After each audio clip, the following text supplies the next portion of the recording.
तो फिल्म की शुरुआत फ्रेंड्स के एक ग्रुप से होती है जिन्हें कॉलेज के लिए एक फिल्म प्रोजेक्ट करना था। लेकिन मसला ये था कि उनके पास कोई ऐसा टॉपिक नहीं था जो सबसे डिफरेंट होता और इनके प्रोजेक्ट को नेक्स्ट लेवल का बना देता, जिसमें मिस्ट्री भी होती है और वो इंटरेस्टिंग भी होता। यहाँ पर एलन इन सबको ऐसा ही इंटरेस्टिंग आइडिया देने के लिए अपने घर ले जाती है, जिसे पूरी तरह स्लैशर थीम पर डेकोरेट किया गया था। सब बच्चे एलन के घर को देखकर इम्प्रेस हो गए। एलन को सीरियल किलर्स में बहुत ज्यादा इंटरेस्ट था। उसने सीरियल किलर्स की यहाँ पर पिक्चर्स भी लगाई हुई थी और बहुत सारी चीजें भी सीरियल किलिंग से मुतालिक रखी हुई थी। वो इन सबको एक ऐसी सीरियल किलर के बारे में बताती है जिसने आज से 5 साल पहले एक साथ 200 लोगों का मर्डर किया था। मुंह पे वो अपने क्लाउन का मास्क पहन के रहता था और उसे लोग मिस्टर क्रीप के नाम से जानते थे। उसका डर शहर में इतना फैल गया था कि लोगों ने घर से निकलना तक छोड़ दिया था। उसका मर्डर करने का तरीका भी बहुत अलग था। वो पहले अपने शिकार को किडनैप करता था, होश करके वो उसे अपने फॉर्म में ले जाता था और वहाँ उसका मर्डर करता था। जिस तरह से उसे मारता था ये सब वो लाइव ब्रॉडकास्ट करता था एक पुराने टीवी पे। एलेन सबको बताती है कि मैं एक ऐसे ग्रुप से भी जुड़ी हुई हूँ जो सारे ही मिस्टर क्रीप को पसंद करते हैं और उसी ग्रुप से मुझे पता चला है कि आज भी मिस्टर क्रीप जिंदा है और पुराने टीवी और एंटीना पे उनकी ब्रॉडकास्ट आज भी लाइव होती है। जॉन को उसकी ये बात बिल्कुल बकवास लगी, लेकिन बाकी सबको उसकी ये बात इंटरेस्टिंग लग रही थी।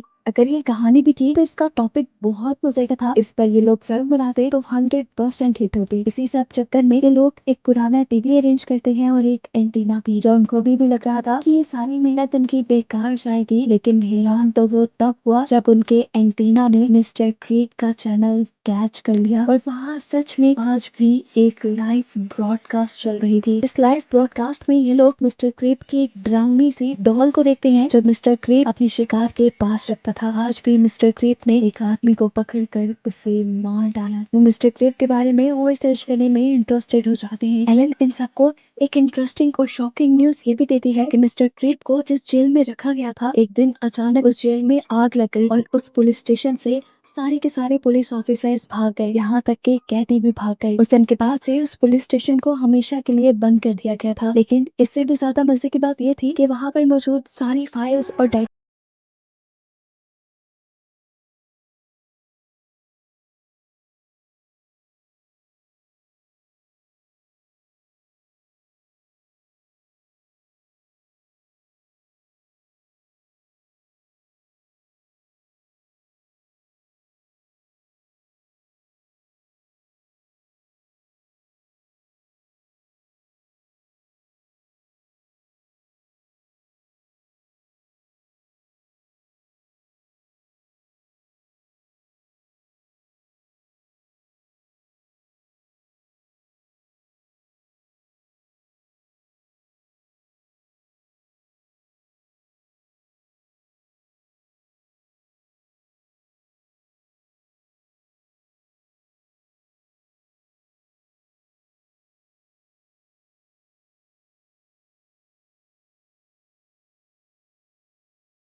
से ये काम करवाया गया है। वो बताता है कि मेरे दिमाग में कुछ आवाजें गूंजती हैं और वही मुझसे ये सब करवाती है। पुलिस ने पूछा कैसी आवाजें, किसकी आवाजें? मिस्टर क्रेग ने बताया कि गॉड की आवाजें मेरे दिमाग में गूंजती हैं। वही मुझे इन सब लोगों को मारने को कहते हैं। वही मुझे लोगों के नाम बताते हैं जिनको मैंने मारना होता है। गॉड ने मुझे चैलेंज दिया है 200 लोगों को मारने का, जिसके बाद अगर मैं अपने बेटे को और फिर अपनी फैमिली को मारकर अपने आप को भी मार दूं तो मैं इस दुनिया का नया गॉड बन जाऊंगा। मैंने गॉड के साथ कॉन्ट्रैक्ट किया है। पुलिस वाले पूछते हैं क्या अब भी तुम्हारे दिमाग में वो आवाजें गूंजती हैं? मिस्टर क्रिक ने कहा हाँ, पर अब मेरे दिमाग में नाम आ रहा है बेथ का। यहाँ प्रेजेंट में हम देखते हैं कि बेथ ये सब सुनकर बहुत ज्यादा डर गई थी, क्योंकि 20 साल पुराने टेप में मिस्टर क्रिक बेथ का नाम कैसे ले सकता था। एकदम से टेप भी बंद हो जाती है। जान गई थी कि अब उसकी जान खतरे में पड़ने वाली है। वो सोचती है कि आखिर ये मदद के लिए जाए था। तभी इन्हीं फाइल्स में से उसे मेरी नाम की एक जर्नलिस्ट का पता चलता है जो मिस्टर क्रीक की बिल्कुल एलन की तरह ही फैन थी। ये लोग उसके घर जाने का डिसाइड करते हैं। यहाँ जाकर ये लोग जब मैरी से बात करते हैं तो हैरान रह जाते हैं। मैरी ही एक सीरियल किलर के बारे में बहुत अच्छी सोच थी। इन सबसे कहती है तुम्हारे लिए वो एक सीरियल किलर होगा, लेकिन मेरे लिए वो एक बहुत अच्छा इंसान है। वो बताती है कि मैं ऐसा इसलिए कह रही हूँ क्योंकि मैं जानती हूँ उसके लाइफ के बारे में। मैं ये भी जानती हूँ उसे शैतान बनाया किसने है, उसके अपने माँ बाप ने। वो लोग उसे टॉर्चर करते थे, मारते थे, हफ्तों तक भूखा प्यासा एक कमरे में बंद रखते थे। ऐसे ऐसे फिर उन्हें इंसानों से नफरत होने लगी। उसे जोकर का मास्क बहुत पसंद था। वो उसे अपने पास रखता था, लेकिन उसकी मॉम को उस मास्क से गुस्सा आ गया। उन्होंने उस मास्क को जलाने का डिसाइड किया। तब जब उसने वो मास्क पहना हुआ था,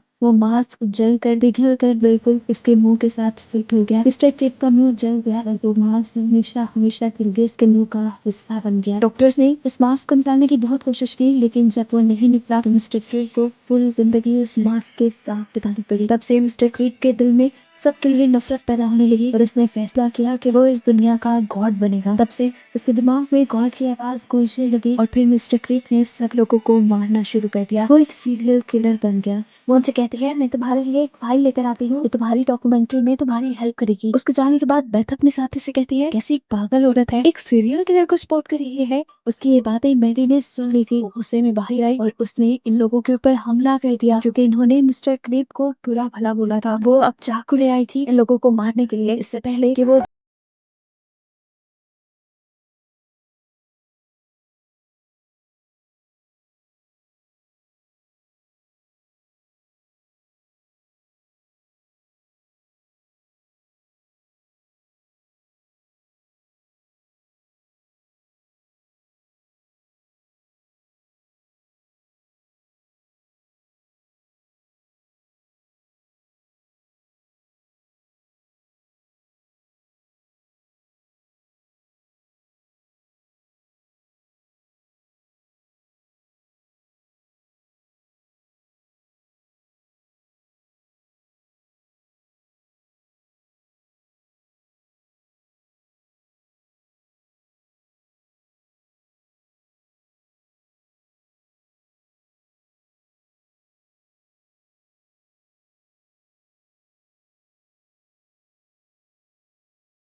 और पीछे से सिटी की आवाज सुनाई दी। वो जैसे ही उस सिटी की आवाज के डायरेक्शन में भागता है तो वहाँ पर भी उसे बेथ नहीं मिलती बल्कि अपनी कार मिल जाती है। वो हैरान हुआ कि उसकी कार यहाँ कैसे आ गई थी। जल्दी से वो दरवाजा खोलकर अपनी कार में बैठा तो देखा कि अंदर मिस्टर क्रीप की डॉल रखी हुई थी, जिसे देखकर वो डर गया। और यहाँ पर फिर एक शैडो आया जिसने उसका गला दबाकर उसे यहाँ पर मार दिया। जॉन का दूसरा साथी और बेथ ये दोनों आपस में एक दूसरे को मिल गए थे। वो बताता है कि जॉन तो तुम्हें ढूंढने के लिए निकला था, लेकिन अब वो खुद गायब हो गया था। तो ये दोनों मिलकर एलन और जॉन दोनों को ही ढूंढने का फैसला करते हैं। ये लोग अब उस हट तक पहुंच जाते जहाँ से मिस्टर क्रीप की वीडियोस ब्रॉडकास्ट होती थी। यहाँ जाने पे इन्हें ऐसा महसूस हुआ कि इनके पीछे कोई साया आ गया है, इससे पहले कि ये साया इन्हें मार देता। यहाँ पे इन्हें एलन दिखाई देती है, इसके हाथ में मिस्टर क्रीप की डॉल थी और वो ऐसा बिहेव कर रही थी जैसे उसे किसी ने प्रोसेस कर लिया हो, अपने कब्जे में ले लिया हो। वो जल्दी से पीछे मुड़ती है, बेथ को देखती है और तभी यहाँ दिखाया जाता है कि एक साया बेथ के दूसरे साथी को भी मार देता है और बेथ बेहोश हो जाती है। उसे जब होश आया तो उसने देखा कि वो एक कॉफिन में बंद थी अपने मरे हुए साथी के साथ। वो घबरा कर अपने आप को इस ताबूत से बाहर निकालती है और भागने लग जाती है। भागते भागते वो एक कब्रिस्तान में पहुंची जिसमें बहुत सारी कब्रें थी। वो समझ गई कि मिस्टर क्रीप का वो कब्रिस्तान होगा जहाँ पर वो सभी लोगों को मार कर दफन करता होगा। अपने आप को बचाने के लिए वो जल्दी से भागी और उसके सामने उन्हीं की कार आ गई। उसी सुकून का सांस लिया और जैसे ही कार का दरवाजा खोला तो अंदर से मिस्टर क्रीप निकल आए, जिसने उसे पकड़ कर यहाँ पर उसे मार डाला। मिस्टर क्रीप ने इन चारों को अब खत्म कर दिया था। मूवी के पोस्ट क्रेडिट सीन में दोबारा से मिस्टर क्रीप का शो दिखाया जाता है, जहाँ पे मिस्टर क्रीप अपने सामने इन चारों दोस्तों की लाशों को रख के बैठा हुआ था। बस इसी सब को दिखाते हुए ये मूवी यहाँ खत्म हो गई।